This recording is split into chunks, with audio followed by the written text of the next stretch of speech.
give you some MPs of the CS that you will take down? In the first series of The Lobby, Al Jazeera's investigative unit exposed the role of pro-Israel operatives in Britain. The headlines at 11 o'clock. Israel's ambassador to the UK has apologised after a senior diplomat was caught on camera saying he wanted to take down the Foreign Office Minister, Sir Alan Duncan. Sir Alan Duncan, who's a strong critic of Jewish settlements. An undercover reporter for Al Jazeera doing an investigation into Britain's relationship with Israel. This investigation exposes a covert Israeli campaign to influence British policy. The investigation led to the resignation of Shai Massot, a senior political officer at the Israeli embassy.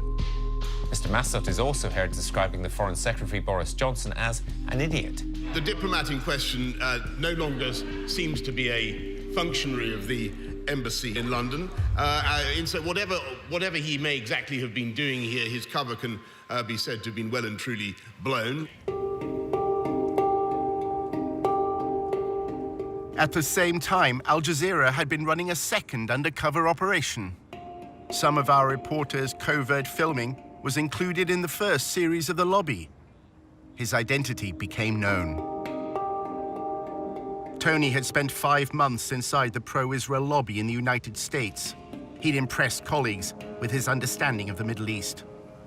You have the resourcefulness and the depth, to sort of think strategically about this, whereas most people aren't able to do that. A prominent Jewish online magazine described Tony as the perfect gentleman who became one of the town's best-liked Zionist activists.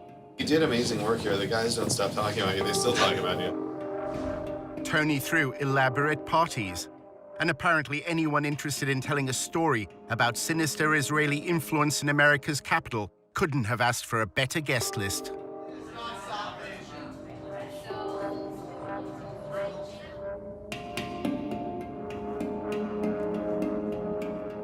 In a new edition of The Lobby, we investigate the role of pro-Israel advocacy groups in this country in the first of a 4-part series, how the lobby is being drawn into Israel's covert campaign to spy on American citizens.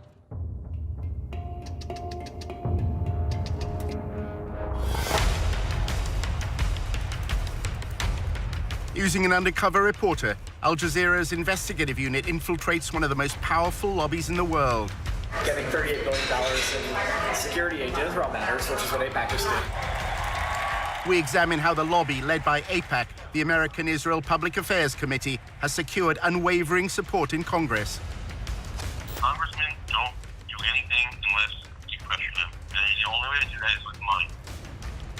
What the lobby is all about is to make sure that Israel gets special treatment from the United States forever. But after occupying Palestinian lands for half a century, the pro-Israel lobby is facing a new challenge. We called for a full boycott of Israel, divesting from it, and eventually imposing sanctions on it to achieve UN-stipulated rights of the Palestinian people. A movement to boycott, divest, and impose sanctions on Israel, BDS, was formed on American campuses. Seems to be achieving its goals, threatens future American support for Israel. We believe in justice for all people. So that means the occupation has to end. Israel's Ministry of Strategic Affairs responded with a covert operation to defeat BDS. אתה צריך לעשות את זה עם הרבה מאוד עמימות. זה לא גוף צבאי היררכי שאם הרגנו את X, אז כל הגוף מתחתיו לא פועל. So the Israeli government leverages Jewish organizations in the diaspora. Absolutely. It's a psychological campaign involving spying and smears. You discredit the messenger as a way of discrediting the message. Just stay on message. And what is that message? BDS is a hate movement. While our reporter monitored pro-Israel groups, he was asked to go undercover for the lobby. You're going into enemy territory. It's not for everybody.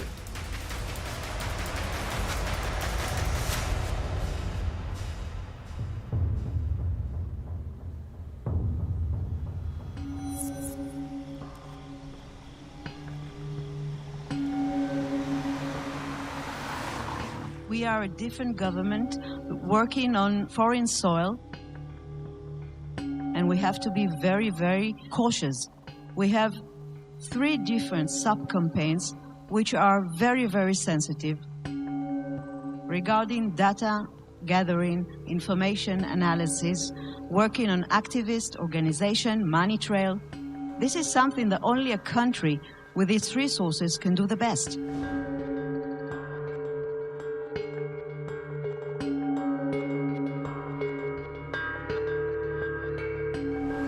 If we want to win, we have to change our ways.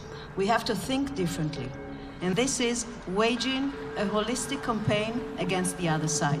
Take him out of his comfort zone. Make him be on the defensive. Israel is involved in a secretive influence campaign whose aim is to discredit its challengers in the West. In the Air Force, when you want to win, you have to have aerial superiority. If you want to win a campaign, you must have information superiority. And this is exactly the added value Israel capabilities, technological and otherwise, we can bring to the game, and we are working on that very hard. In the United States, the lobby is working with Israel to spy on American citizens. We're giving them data. For example, one day, Sima's deputy sending me a photo, just a photo in WhatsApp. It's written, boycott Israel on a billboard.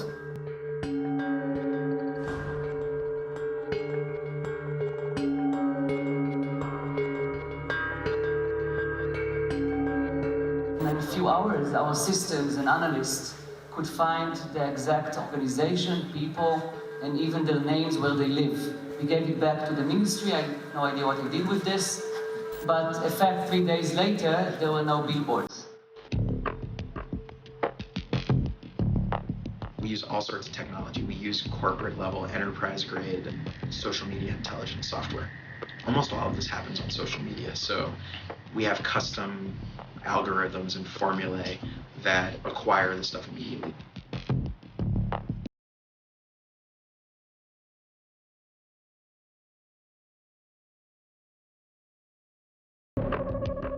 In terms of like information sharing, we did add the Ministry of Strategic Affairs to our operations and intelligence brief, which kind of goes back to how do we get information about what's going on in American college campuses.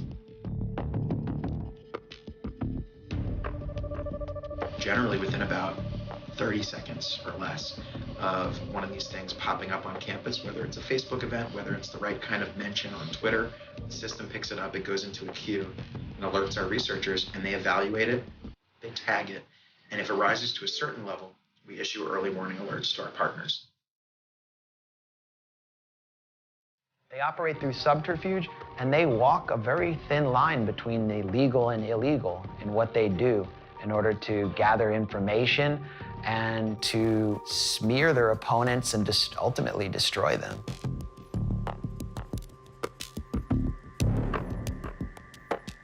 In order to understand how the pro-Israel lobby operates, you have to literally be a fly on the wall. If you can't obtain information publicly, you should try to get into the room through other means.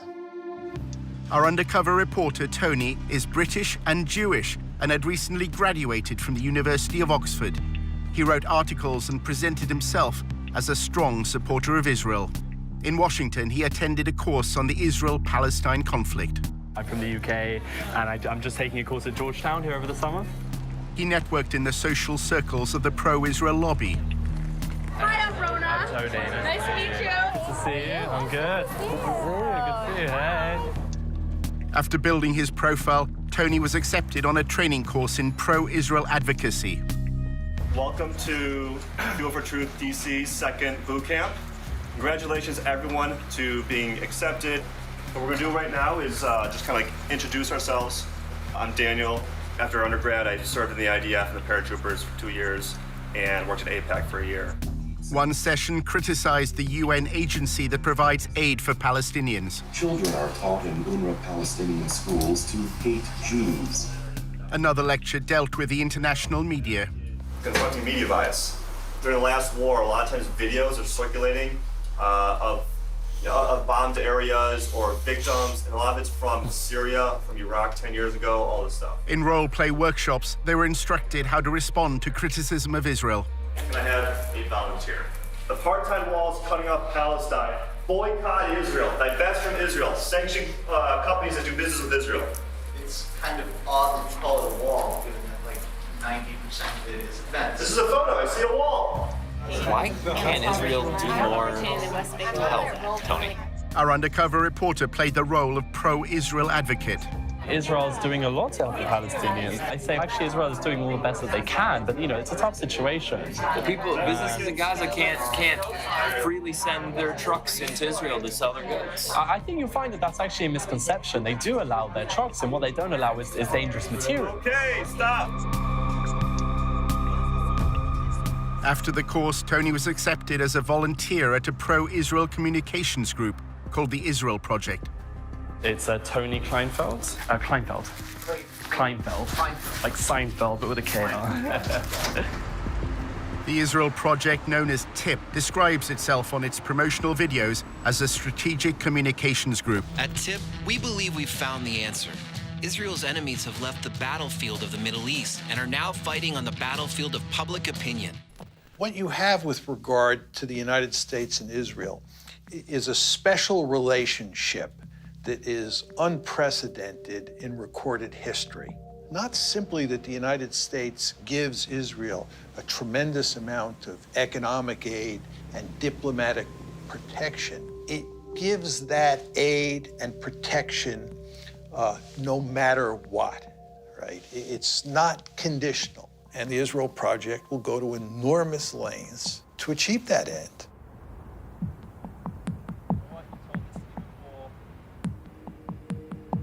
During his placement as a volunteer, Tony took notes on what he saw and heard in TIP's offices. He worked in what they called the war room, where media and communications are monitored.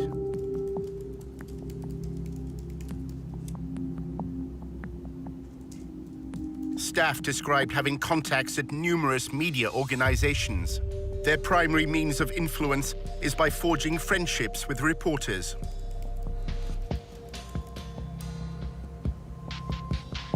One employee claimed that during talks on the nuclear deal with Iran, TIP applied pressure on the Associated Press news agency to change a headline.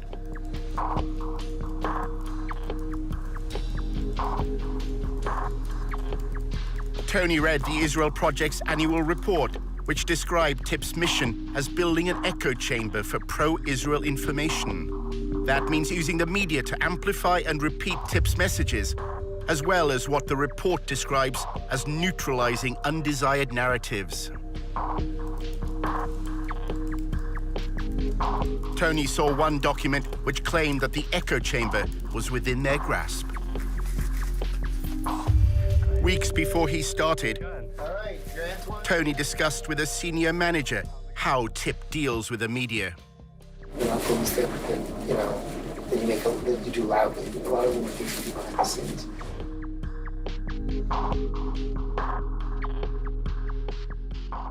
You can get a lot more done by making questions get asked by journalists. And if you create it from multiple directions at the same time through multiple journalists, then you create a kind of sense of crisis.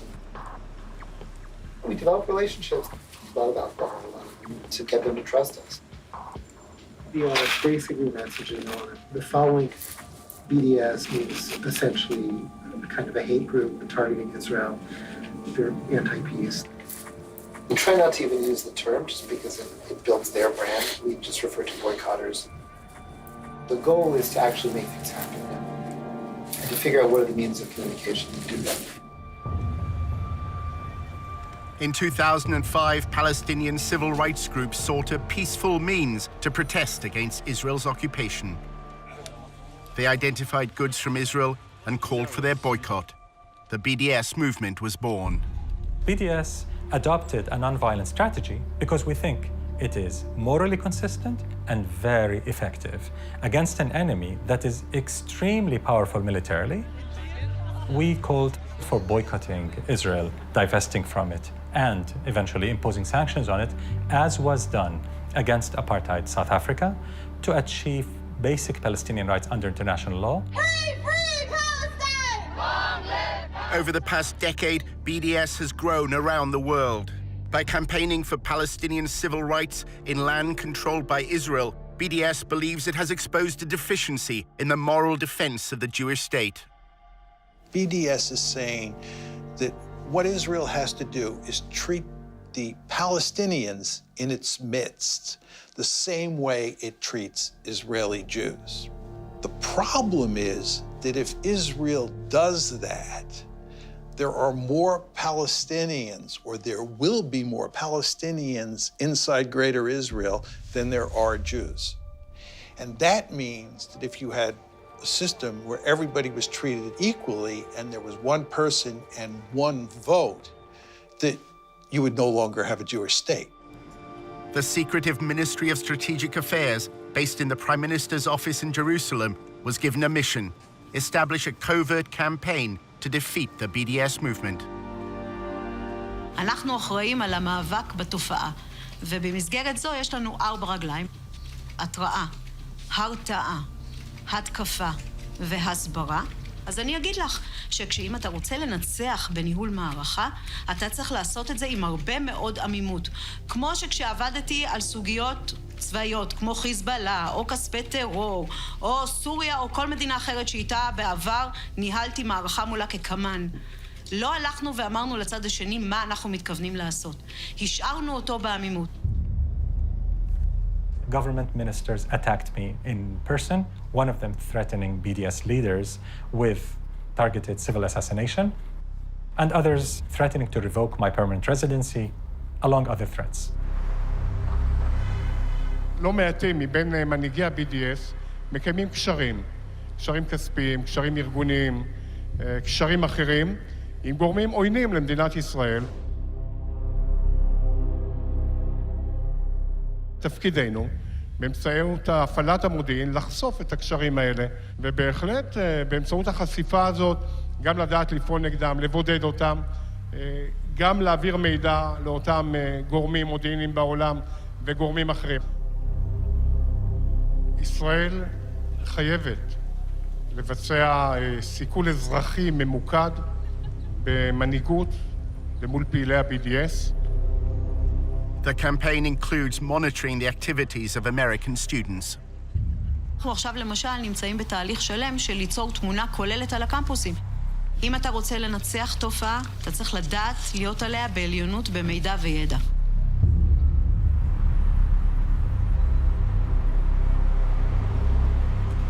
Our investigation into the role of the Israeli state at US campuses led Tony to an employee at the embassy in Washington.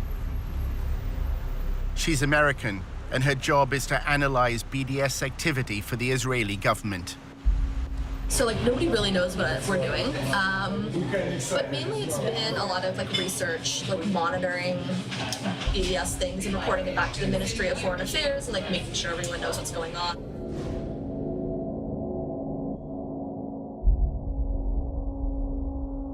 They need a lot of research done and stuff like that. When they talk about it in Knesset, usually I've contributed to what the background information is. I'm not going to campuses. It's more about connecting organizations and I guess campuses and providing resources and strategy if students need it. Is the Israeli embassy trying to leverage faculty? Yeah. We're working with several faculty advocacy groups that kind of train faculty, so we're helping them a little bit with funding, connections, bringing them to speak, having them speak to diplomats and people in the MFA that need this information. So I kind of want to be that resource to show students, we appreciate what you're doing, we see what you're doing. Here's some information if you need anything at all. We can connect you, just kind of be that person there for you. Julia was president of the pro-Israel group at Davis, which is part of the University of California. Davis began as a center for agricultural studies, and its students are known as Aggies. I came to UC Davis, which had a reputation of being a really pro-Israel. Now it's the top 5 most anti-Israel schools in the U.S. Why is that? Because of everything that happened in the last few years. It was just particularly bad. And there's a huge Muslim population in Sacramento, which is right next to Davis. The growing support for the BDS movement in Davis and the lobby's response to it is part of a narrative that's unfolding across America's campuses. Students for Justice in Palestine, or SJP, brought a divestment motion before the Student Senate. I was very, very nervous. The entire room was filled. I think we had about 600 students and people from the community coming in to witness this vote. I am here today because, quite frankly, I am ashamed. I am ashamed of my university for supporting apartheid genocide of my people in Palestine. I ended the speech with something along the lines of being on the right side of history and for the university to end its unethical ties with these corporations who were doing brutal things to Palestinians.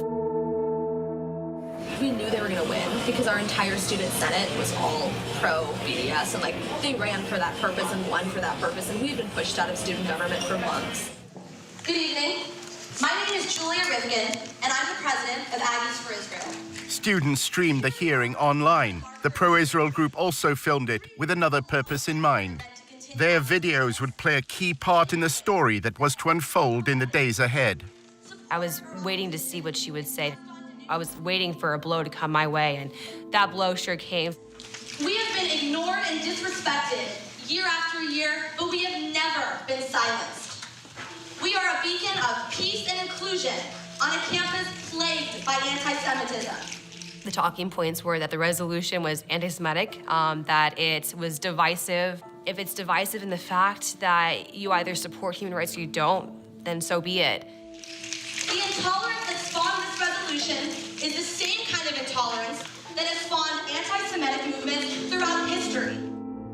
The entire thing looked very rehearsed, very, very aggressive, almost comically so. Julia and her pro-Israel allies had already decided that they didn't want to debate. At 4 a.m. the night before, me and my team were like, "You're gonna leave the walkout," and I was like, "Okay." And they're like, "We're gonna film it just for our own purposes." I was like, "Totally cool." So when everything was happening, we went into it knowing we were going to lose. So our strategy was how to ultimately win while losing the vote. This is our victory. And we who are victorious need not legitimize the words spoken in this empty hearing.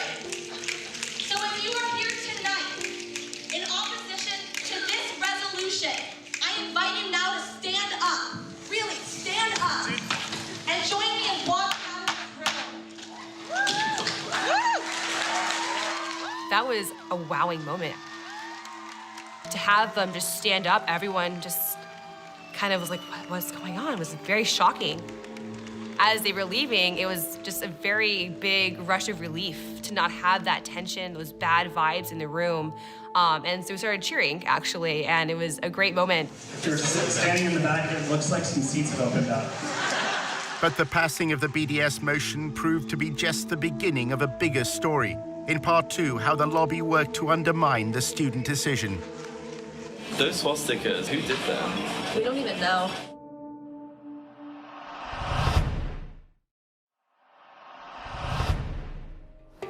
Hi. Hello. Nice to meet you. Nice to meet you too. Our undercover reporter was meeting an employee of the Israeli embassy in Washington. She had led a pro-Israel group while at university in California. So if you are here tonight in opposition to this resolution, Students at Davis were about to vote in favor of a divestment motion. During the debate, the pro-Israel group staged a walkout. They uploaded videos to publicize their protest. Our thought was to control the narratives by having the speech. We wanted it to cause attention. We wanted everyone to see us walking out to show that this doesn't represent us. We're shit about this. So that's how we kind of formulated it.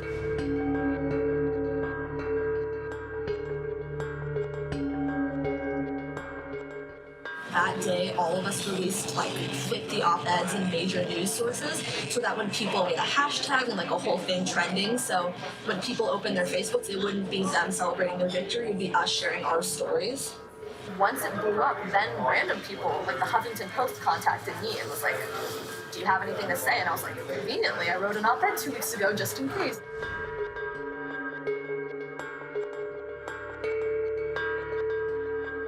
People who weren't involved in anything, their entire newsfeed was Israel stuff, and that was what we wanted, because that's how we got the word out there.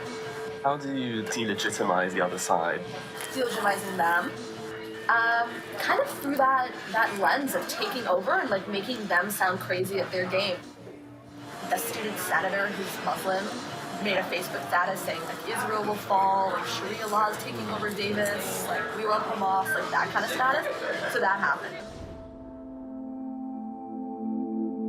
We had been called terrorists and told that we were Hamas sympathizers, that we want to bring Sharia law to campus and things like that. Hi everyone, my name is Azka Fayaz. I'm a second-year political science major. Azka Fayaz was a committed BDS activist and claims that pro-Israel students repeatedly tried to link her to political violence. They just came up to me and said, "You're a terrorist. Are you a terrorist? You're going to bring, terrorism to the student government," and things of that nature. And vote smart. I know her. It was ironic. She was directly making a joke of that. When I saw it, though, given the climate at the time, I did grow concerned. People who were involved, they were like, "Hey, there's actually a lot of negative postings on social media. They're sharing your picture and the cover photo with your caption. It's turning really ugly."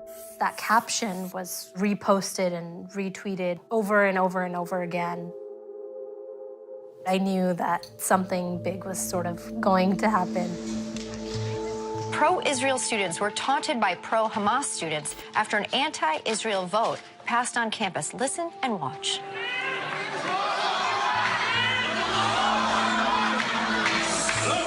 And right after the vote passed, a student senator posted this on Facebook. Hamas and Sharia law have taken over UC Davis, BRB crying over the resilience. I don't have the capacity to bring Sharia law to the University of California, Davis. I don't think any of us really do have the capacity. They wanted to try to make me look as evil and violent as possible. How can we use their words out of context in such a way that their victory doesn't seem so victorious anymore? Conveniently, like the divestment video just happened to do that. Like when we all started shouting Allahu Akbar as we were leaving, like that was really nice for us in a way because we caught them just, doing what they're doing. And then it went viral on YouTube. Anger and tension running high at the University of California Davis campus. What you just saw played out late last week as the Student Government Association voted on a resolution to boycott the Jewish state of Israel. They kept showing it over and over again. And then they just said that the Muslim students forced the pro-Israel students to leave the room. Reports say when the Israel supporters tried to object to this vote, the pro-Palestinian students you just saw tried to shout them down with cries of Allahu Akbar. I invite you now to stand up. Really, stand up. And join me in walking out of the room. Of course, we know that they left willingly, and they stated that they were going to walk out of the room. It's incredible to hear Allahu Akbar shouted in the middle of this university. And what does that represent, Megan? The subjugation of women, the torture of homosexuals, the torture of Christians, the crucifixion of Christians. That's what it has come to represent, and that's what they're shouting. The pro-BDS activists at UC Davis then faced another crisis. 2 days after a resolution passed, unfortunately, someone defamed the Jewish frat house and had painted swastikas all over it. Outrageous, just not acceptable behavior at all. What was upsetting to us, however, was they had the media there right away. Disturbing discovery for a UC Davis student. Jewish students found swastikas painted on their fraternity house in Davis. The swastikas were discovered that morning, and around 10 a.m., my best guess, and I believe the news media were there by 11. Pro-Israel students say they feared recent events would lead to this. This week has been sort of a bad week to be Jewish on campus. After years of heated meetings, a student body passed a resolution Thursday urging UC Davis to end any affiliation with companies that support Israel. So this is not out of the blue. We're pretty sure this is directly related. Who were they finger pointing at but us? Us who were still on this high of finally getting this resolution passed, still in high spirits, just crushed us. Roseanne Barr tweeted, "All the Jews should leave Davis and the rest of the school should be nuked." It was a crazy time. A general flooding of Islamophobia by the media. And I was dealing with like news outlets and media, and it was like the day after there was some swastikas on campus, and it was like it all blew up and became a full-time job. Those swastikas, like who did them? We don't even know. I think it's just some like random like white supremacist type people who just came, did it, and left. We don't think it was students. That's pretty surprising because it was very clear from their behavior towards us and their attitudes towards us that we had done some heinous crime to them and that we deserved to pay for it.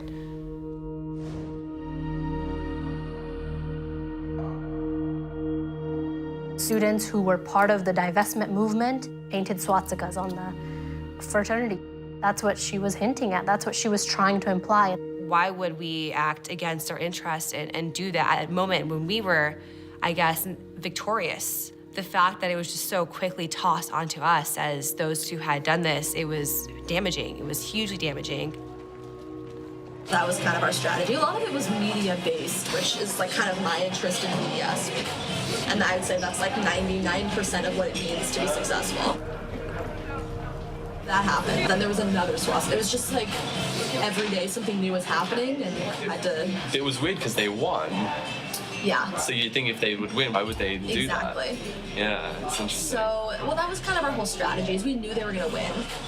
Were you in touch with the embassy, or were you in touch with like any groups? Pretty much all of the groups. Not the embassy, I guess our consulate. As well as the Israeli consulate in San Francisco, Julia's anti-BDS campaign had the guidance of several pro-Israel lobby groups. Stand With Us helped us a little bit in terms of actual research on the speech. They gave us some like legal research type stuff. I'm always biased and want to work with AIPAC, so they kind of helped for like moral support. And David Project helped us a little bit. It was more help like gaining contacts in like the media world. I guess we needed money to pay for somebody to film the speech. Like we had a Davis Faculty for Israel group, and like they were hugely helpful to us. They would, you know, because some of them were retired lawyers, so they'd write legal documents for us. They knew the administration, they were tenured, they had pull. Despite the passing of the BDS motion, the governors of the university known as regents are under no obligation to abide by the students' vote. As for that resolution to boycott Israel, well, UC Regents issued a statement saying they will not even entertain the idea. After looking back on everything, I feel a little creepy because of what happened after the vote. People that were affiliated with the group just were smeared and had to deal with these very personal crises of the world calling us terrorists and the world thinking that we were this spiteful hate group. It's pretty unequivocal how organized they were, how brutal and ruthless that narrative was, and how it affected us in the end. Back in Washington, our undercover reporter was attending the annual conference of the Israeli-American Council.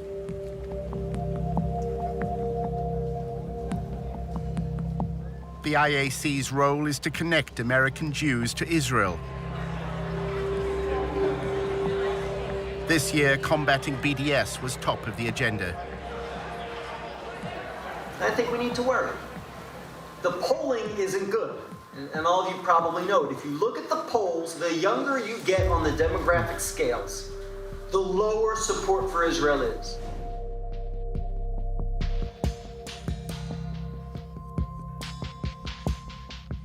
It seems to be achieving its goals, and I think it threatens future American support for Israel. Younger people are leaving college less sympathetic to Israel than when they entered. The lobby hope that a new partnership with Israel's Ministry of Strategic Affairs will become a game changer in the fight against BDS. For years, we are trying to defeat the BDS and the delegitimization movement. We are all on the defensive, and I think we should move to the offensive.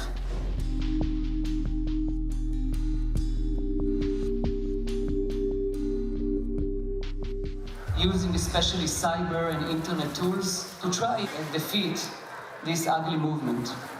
I'm really honored to present my partners here, Brigadier General Sima Vakandil, the Director General of the Ministry of Strategic Affairs.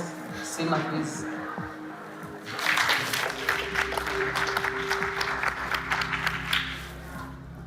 The fact that the Israeli government decided to be a key player means a lot, because we can bring things that usually are not existing in NGOs or civilian entities that are now enrolled in this thing.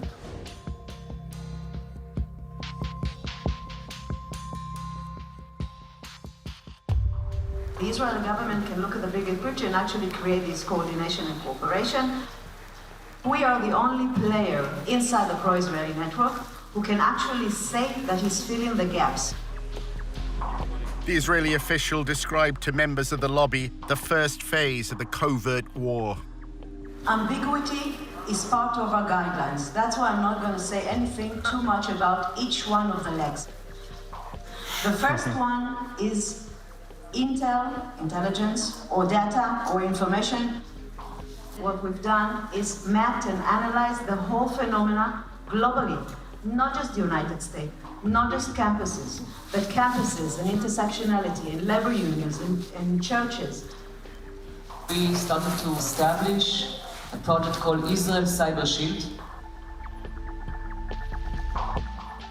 This project is actually a civil intelligence unit that collects, analyzes, and acts upon the activists in the BDS movement, if it's people, organizations, or events. And we give everything we collect. We are using the most sophisticated data system, intelligence system in the Israeli market. Let's take the defense activity that we're doing and make it into proactivity and offense activity. Israel has used cyber sabotage. We suffered from intense denial of service attacks, hacking attacks on our websites. Israel decided to go on cyber warfare against BDS publicly. They said, we shall spy on BDS individuals and networks, especially in the West. We have not heard a peep from any Western government complaining that Israel is admitting that it will spy on your citizens. Imagine Iran saying it will spy on British or American citizens. Just imagine what could happen. The Ministry of Strategic Affairs brings together this group called the Global Coalition for Israel. And it's like leading pro-Israel advocacy groups around the world.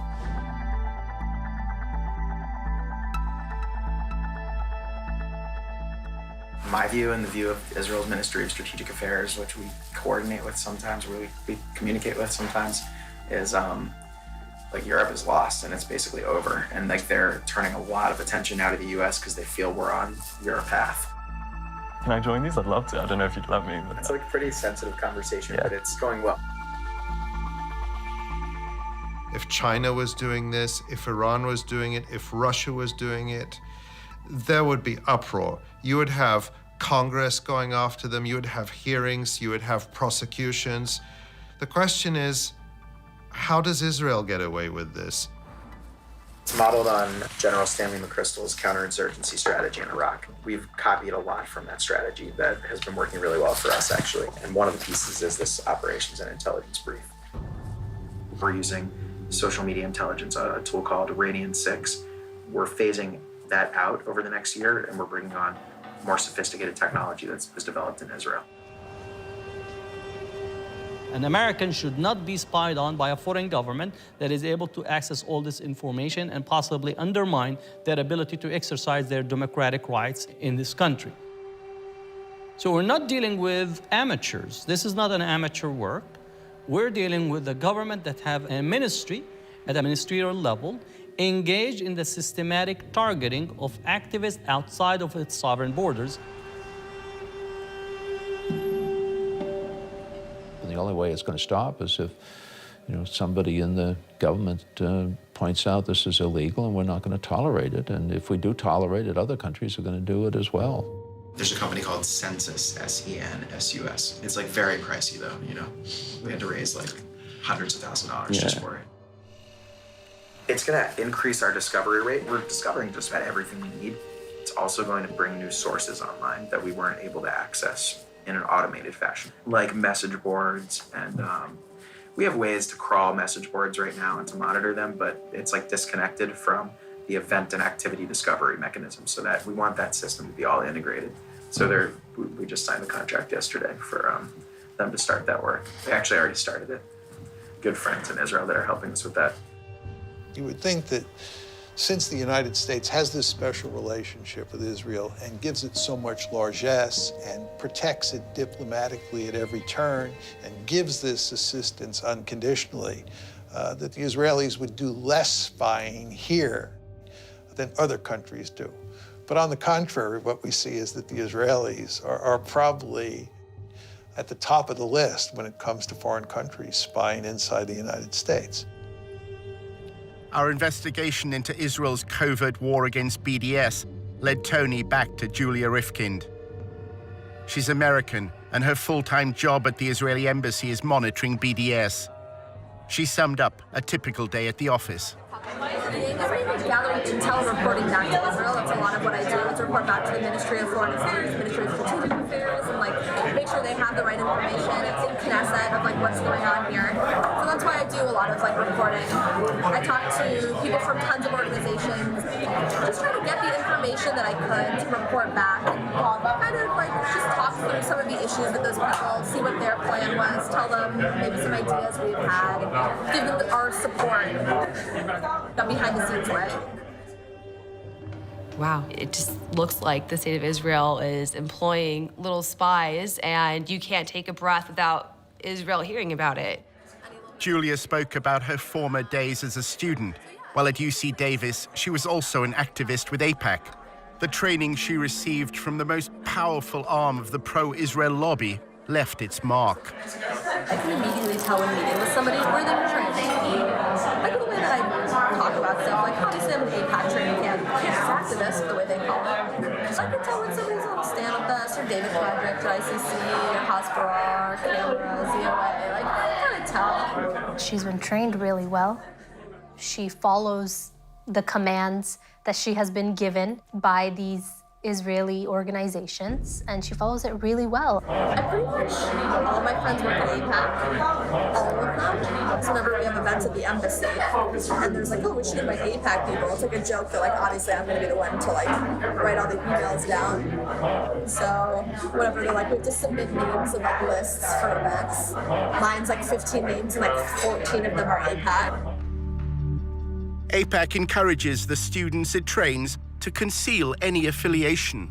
When you're lobbying on behalf of AIPAC, you don't say AIPAC. You say I'm a pro-Israel student from UC Davis. And when you're meeting with students on campus, I would never say I am the AIPAC campus rep. I say my name's Julie and I'm a pro-Israel student. You don't need the title, you don't need the organization. AIPAC's involvement in student council elections is also kept secret. AIPAC attracts the more political students who are more interested in lobbying. We had campaigns and stuff like that. We dealt with student elections, very behind the scenes. They actually were found to have put cameras in the rooms where there were meetings going on. I liked meeting outside, where there are no rooms and there are no possible cameras under the chairs or wherever they may have put them. I have several weird Facebooks. I have my fake Facebook that I follow all the SJP accounts. I have some fake name. My name is Jay Bernard or something. So it just sounds like an old white guy, which is the plan.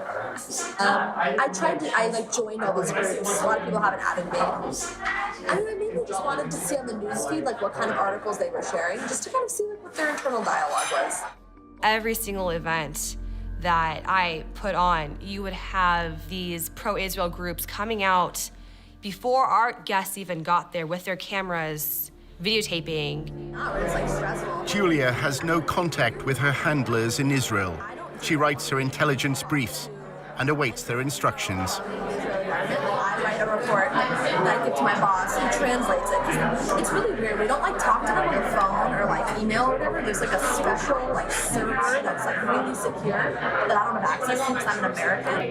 You have to have like clearance to access the server. It's called cables. It's not even necessarily in Hebrew. It's like literally cables. I've seen it. It looks really bizarre. So I write reports that my boss translates into the cables and sends them, and then they'll send something back, and he'll translate it and tell me what I need to do. If she believes it's spying on activists to suppress a free speech movement, then, you know, peace be to her. And I hope she feels good sleeping at night being on that side of things. We're a group of student activists advocating for Palestinian human rights. And to think that we're so upsetting and threatening to a state is pretty awe-striking to me. Creepy, but also, I guess, makes me more proud of the work I did. It's nice kind of seeing what they're talking about. What do they say? They don't talk about like our side at all, which is disappointing. So it'd be like nice to do the drama, but it's mainly them sharing their like videos, their like AJ Plus videos on Al Jazeera. What do you think about Al Jazeera? It sucks because they have a lot of interesting like liberal videos, which I'm like, wow, like that's amazing to hear about that human rights issue, and about that like sexism situation or whatever. And they'll show like why Israel is an apartheid state, and you're like, ooh, like not anymore. So that's what's annoying, is that it gets, you know, tied to all those causes. It's hard to be liberal.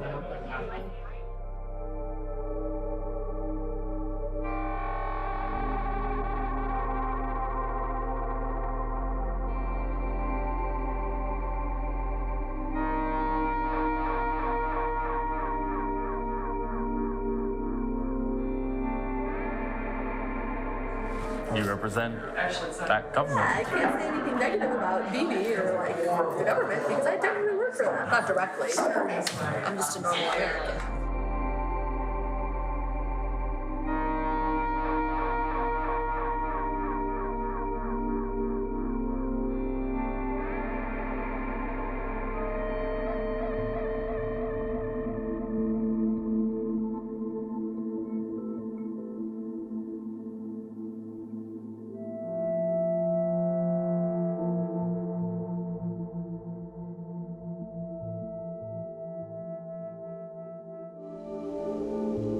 In episode 2, Tony discovers how the lobby raises funds for congressmen. Basically, they hand him an envelope with 20 credit card numbers. For all the like legal reasons, it's just people pool their money. Handing over $250,000. That buys a lawmaker. And how a row over anti-Semitism swept through the University of Tennessee. You have to show that they're racist hate groups and to consistently portray them that way.